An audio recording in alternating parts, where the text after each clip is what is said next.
오늘 거룩한 성품 16번째 시간입니다. 오늘 용서에 대해서 함께 살펴보고 은혜를 나누겠습니다. 여러분, 우리가 용서하면 가장 먼저 성경에 생각나는 장면이 있습니다. 마태복음 18장에 보면 베드로가 예수님에게 이런 질문을 하죠. 예수님, 제가 형제가 죄를 지으면 몇 번이나 용서해야 될까요? 이런 질문을 합니다. 그러면서 한 7번 정도 하면 되지 않겠습니까? 이런 말을 합니다.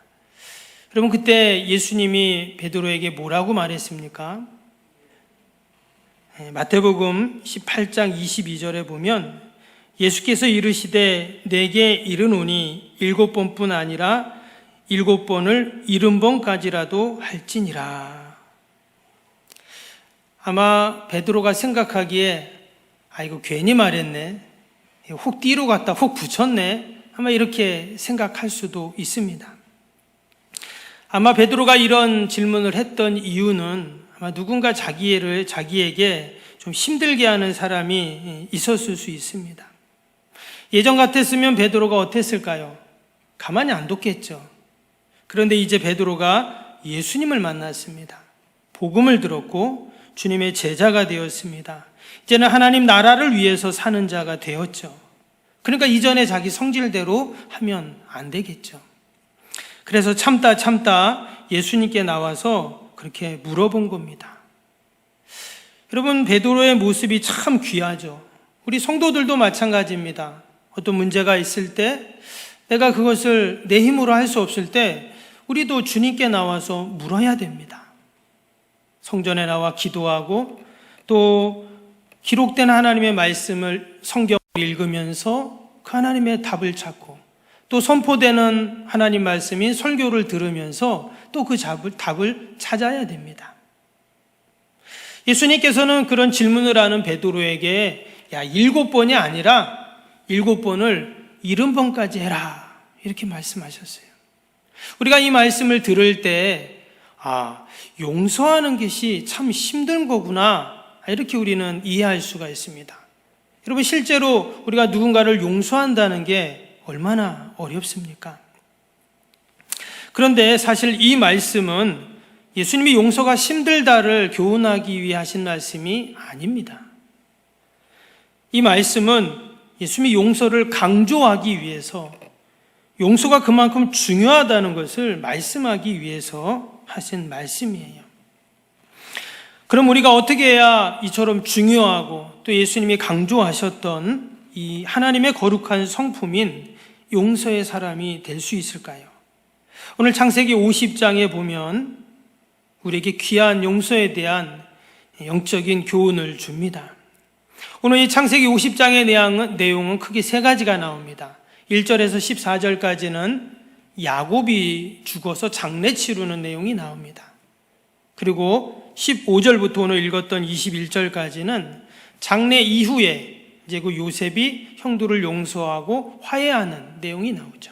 그리고 뒷부분에는 요셉이 죽는 내용이 나오게 됩니다. 간략하게 내용을 살펴보면 앞부분 1절에서 14절까지 야곱의 장례식이 이제 치루어지게 되는데, 근데 야곱이 지금 그 가족들과 함께 어디에 있습니까? 애굽에 있잖아요. 지금 애굽에서 야곱이 죽을 때 그런 유언을 했습니다. 내가 죽지만 내 고향, 우리 아버지, 할아버지 아브라함, 이삭이 있는 저 가나안 땅에 나를 좀 묻어줘라, 이런 유언을 하고 그가 죽게 됩니다. 그래서 당시 아들 요셉이 총리였기에 그 야곱의 장례식은 성대하게 치루어졌죠. 그래서 앞에 2절, 3절 보면 야곱의 그 시신에 향을 바르는데 무려 40일 동안 그 바릅니다. 그런 장례의 모든 처리 절차를 하게 되죠. 그리고 애굽 사람들이 총리의 부친상이니까 당연히 애굽 사람들이 70일 동안 애곡을 하게 되죠. 그리고 이후로 애굽의 신하들, 애굽의 원로들, 또 군병, 기병, 많은 장례 행렬들을 앞세워서 이제 가나안으로 가는 내용이 나오게 됩니다. 이것은 당시 요셉의 그 권세가 얼마나 대단했는가를 우리에게 보여주죠. 중요한 것은 지금 그 야곱이 가나안 땅에 묻히는 것은 하나님의 언약의 성취였다라는 거였어요. 단순히 아버지의 유언 때문에 그렇게 하는 것이 아니라 하나님의 언약은 애굽에 있는 것이 아니라 약속의 땅 가나안에 있기 때문에 결국 가나안에 이제 묻히게 되는 것이죠. 근데 뒷부분에 요셉도 죽는다 했죠. 근데 여러분, 요셉도 죽을 때 뭐라고 유언합니까? 나도 여기에 묻지 말고 나도 저 아버지가 묻힌, 우리 조상들이 묻힌 가나안 땅에 나를 묻어달라고 그렇게 유언을 하게 됩니다. 그래서 이스라엘 백성들이 나중에 출애굽할 때, 그때 출애굽기 13장에 보면 이 모세가 요셉의 유고를 가지고 갑니다. 무려 430년이라는 장구한 세월이 지났지만 언약은 그처럼 반드시 지켜진다라는 것입니다. 근데 오늘 함께 읽었던 이 15절에서 21절까지는요, 이러한 장래의 사건, 죽음의 사건과 그리고 언약의 성취의 사건 사이에 무엇이 들어가냐면 용서의 사건이 들어간다는 거예요. 오늘 본문 15절에서 21절까지 내용은요, 이제 야곱의 그 장례를 잘 치르고 나서 은혜 가운데 마치고 나서 당연히 그 형제들 가족들이 다 애굽으로 내려왔죠. 애굽으로 다시 내려왔는데 그 요셉의 형들이 어떤 말을 합니까? 야, 이제 큰일 났다. 이제 아버지도 죽었으니 저 동생 요셉이 우리를 가만두겠냐? 우리가 옛날에 한 일이 있는데, 이전에는 아버지가 있어서 방패가 되었지만 이제 아버지가 없으니까 큰일 났다. 이 형제들끼리 그런 얘기를 하게 됩니다. 오늘 15절에 나오죠. 15절 보시면 요셉의 형제들이 그들의 아버지가 죽었음을 보고 말하되 요셉이 혹시 우리를 미워하여 우리가 그에게 행한 모든 악을 다 갚지나 아니할까 하고. 그러고 나서 16절부터 17절 보세요. 요셉에게 말을 전하여 이르되 당신의 아버지가 돌아가시기 전에 명령하여 이르시기를 너희는 이같이 요셉에게 이르라. 내 형들이 내게 악을 행하였을지라도 이제 바라건대 그들의 허물과 죄를 용서하라 하셨나니 당신 아버지 하나님 종들인 우리의 죄를 이제 용서하소서 하며 요셉이 그들이 그에게 하는 말을 들을 때 울었더라. 형들이 요셉에게 그런 말을 했죠. 아버지가 돌아가시기 전에 형들을 다 용서하라고 그렇게 아버지가 유언을 하고 너한테 얘기하라고 하셨어. 이런 얘기를 합니다. 근데 그 말이 사실인지 거짓인지 알 수가 없어요. 뭐 죽은 아버지 다시 또 가나안 가서 죽은 아버지를 깨워가지고 물어볼 수도 없고, 그렇게 얘기했다고 하니까 그렇게 얘기한 거죠. 근데 요셉이 그 얘기를 듣고 어떻게 했다고 합니까? 오늘 17절에 보니까 울었다고 나와요. 형들이 그런 말을 하는 소리를 들으면서 요셉이 크게 울게 됩니다. 그러면서 요셉이 이렇게 말하죠. 19절 20절 보세요. 요셉이 그들에게 이르되 형들에게 말합니다. 두려워하지 마소서. 내가 하나님을 대신하리이까. 당신들을 나를 해하려 하였으나 하나님이 그것을 선으로 바꾸사 오늘과 같이 많은 백성의 생명을 구원하게 하시려 하셨나니. 참 이 요셉의 믿음과 신앙이 참으로 대단합니다. 형들은 지금 무슨 일을 당할까봐 노심초사 걱정하고 두려워하고 그래서 죽은 아버지까지 들먹이고 이야기를 하는데 요셉은 지금 누구 이야기를 하고 있습니까? 하나님 이야기를 하고 있죠. 하나님 이야기를 합니다. 하나님이 모든 것을 손으로 바꾸시고 이 모든 게 하나님의 섭리입니다. 이렇게 말을 하고 있어요. 그래서 여러분, 용서의 시작은 하나님으로부터 시작이 되는 줄로 믿습니다. 지금까지 요셉이 살아온 인생을 돌아보면 요셉의 인생은 결코 용서가 안 되는 인생입니다. 형들이 어린 요셉을 구덩이에 던져버렸습니다. 그것도 모자라서 노예 상인들에게 팔아버렸습니다. 여러분, 남도 아니고 남이어도 그렇게 하면 안 되잖아요. 도저히 용서할 수 없는 그런 일이죠. 그런데 요셉은요, 형들을 용서했습니다. 보디발의 집에서도 마찬가지입니다. 그가 그 보디발 집의 가정 총무가 될 정도로 그는 열심히 성실히 일했습니다. 새벽부터 밤까지 쉬지 않고 내일처럼 그렇게 일을 했어요. 그런데 그 주인이 자기를 믿어주지 않죠. 그리고 여주인 말만 듣고 자기를 감옥에 가두어 버립니다. 여러분, 요셉의 그 성실의 대가가, 그 보상이, 그 결과가 감옥이었어요. 용서가 됩니까?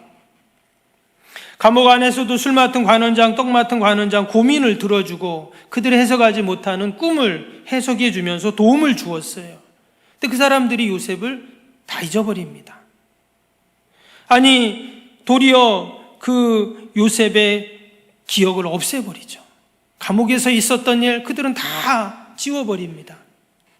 당연히 요셉도 그들의 기억 속에서 사라지죠. 여러분, 어떻게 요셉이 용서할 수가 있습니까? 우리가 살아가면서 용서할 일이 참 많죠. 그런데 또 어떤 것은 도무지 용서가 안 되는 그러한 일들도 있습니다. 여러분, 내가 잊어버리거나 생각하지 않으면 용서가 된 걸까요? 예를 들어서 묶인 매듭이 있는데 그 매듭을 장롱 속에 넣어놓습니다. 그리고 한참 지나면 여러분 그 매듭이 풀릴까요? 그대로입니다. 용서하지 않으면 용서가 된 게 아니라는 거예요. 문제는 용서할 의지와 용서할 수 있는 힘이 있어야 된다는 겁니다.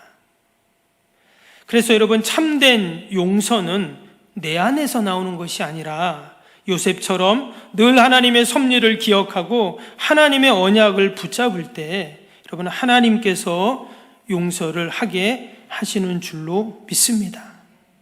지금 요셉은 애굽의 총리입니다. 앞에 장례에서도 본 것처럼 어마어마한 권력과 부를 그는 가지고 있습니다. 왕이 끼는 반지를 끼고 왕이 타는 마차를 타고 그는 부러울 것이 하나도 없고 모든 것을 누리는 그러한 위치에 있습니다. 그런데 성경을 보면 이 요셉의 관심은 무엇입니까? 지금 형들에게 한 이야기도 그렇지만 오직 그의 관심은 언약에 있어요. 즉 하나님의 말씀에 있었다라는 겁니다. 그의 나이 110세가 되어서 임종을 눈앞에 두고 있을 때 그는 자신을 저 아버지, 할아버지, 조상들이 있는 언약의 땅, 가나안 땅에 묻어달라 그랬어요. 여러분, 요셉이 애굽에 묻히는 게 좋을까요? 가나안에 묻히는 게 좋을까요? 당연히 애굽에 묻히는 게 요셉에게는 훨씬 좋습니다. 왜냐? 그는 지금 총리잖아요. 여러분, 우리나라 대통령, 국무총리, 장관들 어디에 묻히죠? 국립묘지에 묻히잖아요. 일반인들의 묘지와는 비교가 안 되잖아요. 지금 요셉이 그냥 가만히 있으면 그는 지금 애굽에서 정말 멋지게 묻히게 됩니다. 여러분, 이집트의 그 장례 문화는 대단하잖아요. 그 피라미드, 스핑크스 보세요. 그 몇천 년 전에 그렇게 장례 문화가 찬란했던 그 나라입니다. 그런데 지금 이 요셉은 뭐라고 해요? 그 황량한 들판이 있는 가나안 땅에 자기를 묻어달라는 거예요. 여호수아 24장에 보면 요셉의 뼈를 세겜에 장사하는 내용이 나옵니다. 여러분, 세겜이라는 곳도 마찬가지예요. 황량한 들판입니다. 근데 그곳에 누가 있어요? 하나님이 계시죠. 하나님의 언약이 있고 하나님의 약속이 있기 때문에 거기에 묻혀야 되는 거예요. 여러분, 저와 여러분도 어디에 묻혀야 될까요? 여러분, 석병교에 다 묻힐 수 있기를 바랍니다. 아멘이 별로 안 나오시네요. 아멘. 하나님의 약속이 있고 하나님의 언약이 있는 곳에 묻혀야죠. 이처럼 요셉의 머릿속에는 죽는 그 순간까지 하나님이 있었고 하나님의 말씀이 있었습니다. 그래서 요셉은 형들을 다 용서할 수가 있었던 것이죠. 자신의 의지로, 자신의 힘으로 용서할 수 없어요. 그러나 하나님 때문에 다 용서가 되는 것입니다. 그래서 참된 용서는 하나님만이 하실 수 있습니다. 오늘 말씀에 요셉은 형들을 용서했다고 했죠? 그 17절에 보면 지금 그 요셉의 형들의 이야기를 듣고 요셉이 울었다, 이런 말씀이 나옵니다. 이 말은 그 옛날 일 다 용서했다, 이런 말이에요. 근데 형들은 요셉의 그 용서를 확신하지 못하고 있습니다. 야, 큰일 났다. 이제 아버지도 없는데 이거 어떡하냐, 이제. 우리는 꼼짝없이 이제 죽었다. 이렇게 지금 생각을 하고 있어요. 근데 요셉은 21절 보니까 내가 형님들의 자녀들까지 다 길러주겠습니다. 이러면서 그들을 위로하고 있습니다. 여러분, 지금 요셉이 형들을 만난 게 20년 만입니다. 17살 때 형들이 구덩이에 빠뜨리고 노예상인한테 팔아버렸잖아요. 근데 13년 지나서 그의 나이 30세 되었을 때 애굽의 총리가 됩니다. 총리가 되었을 때 7년 동안 애굽에 풍년이 들었죠. 그리고 다시 7년 흉년이 시작될 때 곡식을 구하러 형들이 왔습니다. 그러니까 총리 되기 전까지 13년 지났고 또 7년 풍년 지났으니까 20년 만에 형들을 만난 거예요. 20년 만에 형들을 만났는데 오늘 이 50장은요, 지금 요셉이 그러니까 아버지가 죽을 때 요셉의 나이가 50세입니다. 그러니까 다시 그가 형들을 만났을 때는 37살이었죠. 지금이 50살이니까 다시 13년이 지난 것입니다. 근데 이 형들은요, 13년 전에 형들 그 요셉을 처음 만난 그때나 아버지가 죽는 이 13년 지난 이후에 형들의 모습은 하나도 바뀐 게 없어요. 그 말은 다른 말로 하면 그들이 13년 동안 애굽에서 살 동안 그들은 늘 이거 동생이 총리가 되었는데 이거 혹시 우리 어떻게 되는 거 아니야? 늘 그들은 두려움과 걱정과 불안 가운데 살았다는 것입니다. 성경은 희한하게 이것을 딱 맞춰놨어요. 여러분, 처음에 요셉이 형들에게 팔려서 그가 총리가 되기까지 몇 년 걸렸다고요? 17살에 팔려서 30살에 총리가 되었으니까 애굽에서 그는 13년 동안 종살이하고 옥살이를 했습니다. 근데 그가 애굽에서 종살이하고 옥살이했던 13년의 기간은 그는 염려와 걱정의 두려움의 시간이 아니었어요. 그가 오게 했을 때 늘 하나님이 그와 함께 하셨다, 이 말씀이 나오죠. 근데 똑같이 애굽에서 형들이 13년을 있었는데 형들은 늘 걱정과 염려 가운데 있었다는 거예요. 여러분, 그 이유가 뭘까요? 용서했는가 용서하지 않았는가가 그 차이였어요. 용서한 자는 하나님께서 하늘에 평강을 주시는데 용서를 확신하지 못하는 자는 늘 두려움과 염려 가운데 살았다는 거예요. 사실 이 형들도 보면 상처가 많습니다. 여러분, 아버지 야곱이 누구를 사랑했어요? 아들이 12명이나 있는데 희한하게 요셉만 사랑해요. 왜 그럴까요? 자기가 좋아하는 아내가 낳은 자식이잖아요. 그러면 나머지 11아들은 어떻습니까? 편애하는 그 아버지를 보면서 그들은 늘 상처를 받은 것이죠. 여러분, 사랑받지 못할 때 큰 상처가 됩니다. 그리고 그 상처가 시간이 지나면 독이 되죠. 그 독이 동생 요셉에게 화풀이를 한 거예요. 근데 여러분, 세상에 상처 없이 사는 사람이 어디 있습니까? 다들 나름대로의 상처를 갖고 삽니다. 어떤 사람은 자신만 힘든 것 같고 자기만 상처받은 것 같다 생각하지만 그런 일은 없습니다. 여러분, 세상의 모든 사람은 다 상처가 있고 아픔이 있기 마련입니다.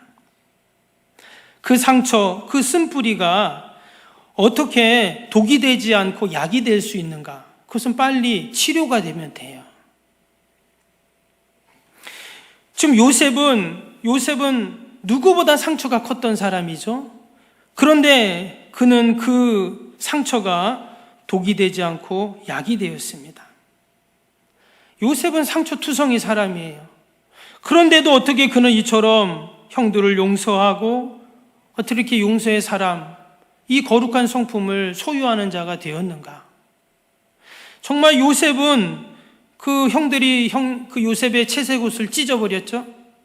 그의 꿈을 찢어버렸습니다. 또 보디발의 집에서도 충성스럽게 섬겼던 그 주인에게 버림을 받고 감옥에서도 자기가 도와줬던 그 술 맡은 관원장, 떡 맡은 관원장에게 버려짐을 받고, 요셉은 정말 그런 사람이었어요. 그런데 요셉은 용서의 사람이었다는 거예요. 오늘 19절에 보니까 요셉이 이런 고백을 했죠. 요셉이 그들에게 이르되 두려워하지 마소서, 내가 하나님을 대신하리이까. 지금 이거 요셉이 선포하는 것입니다. 뭘 선포하는가요? 심판하는 자는 내가 아닙니다. 형들은 지금 요셉이 심판자의 위치에 있는지 알았어요. 왜? 그런 권세가 있잖아요. 그런데 요셉은 내가 하나님을 대신합니까? 나는 심판자가 아닙니다. 이렇게 지금 얘기를 하고 있어요. 다른 말로 하면 요셉은 하나님을 분명히 알고 있었는데 형들은 하나님을 잘 몰라요, 지금. 여러분, 진정 심판자는 누구입니까? 하나님이시잖아요. 근데 형들은 요셉이 심판자인 줄 알고 있어요. 요셉은 인간의 죄를 심판할 수 있는 그 심판권은 하나님께만 있다고 이야기를 하고 있습니다. 요셉도 여전히 하나님께 용서받고 치유받고 위로를 받아야 할 그러한 사람이었다라는 것이죠. 요셉이 형들보다 나았던 것은 미리 참된 자유와 치유와 용서를 경험한 것 뿐입니다. 요셉이 이처럼 용서를 먼저 경험했다는 증거가 뭐냐? 요셉은 형들에게 분노하지 않았습니다. 아버지가 죽었을 때 형들을 보복하지 않았어요. 도리어 형들을 위로하고 축복을 합니다. 왜냐? 요셉은 형들이 더 큰 상처를 받았다는 것을 알고 있었기 때문입니다. 근데 그 상처를 치유받지 못했기에, 참된 용서를 경험하지 못했기에 여전히 저처럼 두려워하고 염려하고 있다는 것을 지금 안타까워하면서 눈물을 흘리고 있는 것이죠. 여러분, 참된 용서는 하나님의 섭리를 인정할 때 여러분 가능한 줄로 믿습니다. 오늘 20절 다시 보시면 당신들을 나를 해하려 하였으나 하나님은 그것을 선으로 바꾸사 오늘과 같이 많은 백성의 생명을 구원하게 하시려 하셨나니. 21절에 당신들은 두려워하지 마소서, 내가 당신들과 당신의 자녀들을 기르리이다 하고 그들을 간곡한 말로 위로하였더라. 지금 이 요셉이 그가 참 하나님께 용서받았다는 것을 알 수 있는 것이, 그는 하나님의 섭리를 인정을 하고 있어요. 참 힘들고 어려운 지금까지의 삶을 살아왔는데 그는 그 모든 인생의 고비고비마다 하나님의 섭리가 있었다 하는 고백을 하고 있는 것이죠. 여러분, 저와 여러분이 요셉처럼 용서의 사람이 될 수 있기를 바랍니다. 이 용서라는 거룩한 성품, 또 그 용서를 통해서 하나님이 이루시는 놀라운 구원의 역사들을 우리가 함께 볼 수 있기를 바랍니다. 네, 여러분, 우리가 한 가지만 더 말씀을 본다면, 우리가 용서하는 것은 사실 나만 하면 됩니다. 그렇잖아요? 누군가 나에게 힘들게 했다, 어떤 참 힘든 사건이 있었다, 그런 일이 있었다, 내가 용서해야지. 그냥 내 안에서만 이루어지는 일이라는 거예요. 근데 성경은 그 용서가 내 안에서만 머물기를 원치 않습니다. 만약에 요셉이 자기 혼자만 그 용서로 끝났다면 형들의 말을 듣고 울 필요가 없습니다. 그 자녀들을 내가 다 돌보겠습니다, 이런 말을 할 필요가 없어요. 무슨 말이냐면, 여러분, 용서는 사랑의 실천을 통해서 보여진다라는 거예요. 내가 용서했는지 용서하지 않았는지 나만 알지 딴 사람 모릅니다. 그런데 그 용서가 어때요? 세상으로 드러나는 모습은, 밖으로 나타나는 모습은 사랑의 실천이다 하는 거예요. 골로새 3장 13절에서 14절을 보면, 내가 누구에게 불만이 있거든 서로 용납하여 피차 용서하되 주께서 너희를 용서하신 것 같이 너희도 그리하고 이 모든 것 위에 사랑을 더하라. 이는 온전하게 매는 띠니라. 여러분, 거룩한 성품의 용서는 나 혼자 용서하고 말고로 끝나는 것이 아니라 그 위에 뭐를 더한다고요? 사랑을 더하는 것이라는 거예요. 그것이 진정한 거룩한 성품의 용서예요. 우리 주님께서는 우리의 모든 죄를 용서해 주셨습니다. 내가 용서해 줄게. 이렇게 말씀만 하고 용서하고 끝나지 않았죠? 어떻게 하셨습니까? 십자가를 지셨어요. 십자가에서 자신의 목숨을 다 내놓으셨습니다. 그래서 우리가 그 십자가를 바라볼 때 고개를 들 수 없는 것이고, 늘 그 십자가를 생각하면서 주신 사명 감당하는 것이고, 주님의 교회를 섬기는 것이고, 하나님 나라를 위해서 우리가 사는 것이고, 또 힘들고 어려운 이웃들, 성도들 우리가 생각하면서 여러분 기도하는 것인 줄로 믿습니다. 처음에 기도할 때도 그런 기도를 드렸는데 저도 마찬가지고요. 우리가 이 거룩한 성품의 말씀을 매주 수요일마다 우리 같이 나누면서 여러분 이것이 지식으로 그냥 아는 것으로 우리가 끝나지 않고 우리의 삶 속에서 이 거룩한 성품이 날마다 여러분 실천될 수 있기를 바랍니다.